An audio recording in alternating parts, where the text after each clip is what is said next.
В случае выявленных замечаний и нарушений при мониторинге голосования общественные наблюдатели проводят верификацию данного факта и сообщают в ЦИК. Уже речь идет о подготовке профессиональных наблюдателей. То есть человек, который работает на участке, он должен в той или иной степени разбираться в законодательстве, он должен знать основы конфликтологии, и в его лице граждане они должны увидеть гаранта законности, прозрачности, легитимности выборов. Решил попробовать себя добровольцем, получается, поработать наблюдателем. Обычно я был по ту сторону всегда, а сейчас я буду на другой стороне, можно так сказать. Общественный наблюдатель на выборах в селе Юкагир Устьянского района Эдуард Хабров, худрук в ДК и истопник. Поселковой котельной здесь нет, дома углем сами отапливают. Дрова приходится возить за 60 километров, говорит он. Вот видим, школа в Юкагире на 15 учащихся. Ждут строительства новой. Население свыше 100 человек. В ближайшие выходные осталось проголосовать местным оленеводам.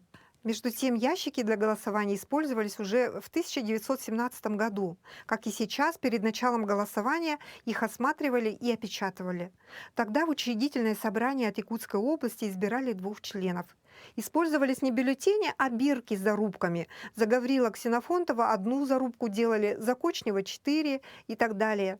С 80-х тоже есть что вспомнить. Выборы начинались в 6 утра.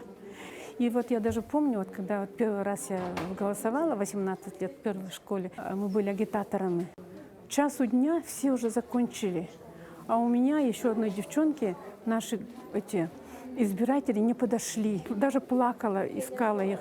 Общественные наблюдатели первый раз участвую. Вообще, конечно, вот не участвовать на выборах я не могу, потому что это гражданский долг мой. Все то, что мы делаем сегодня, это зависит, по большому счету, от каждого из нас. Мы должны сами участвовать активно во всех этих процессах нашего общества, и с точки зрения экономики, и с точки зрения наших каких-то гражданских инициатив. Психологи, логотерапевты утверждают, что свобода начинается, когда разворачиваешься к миру и задаешься вопросом, что я могу для него сделать.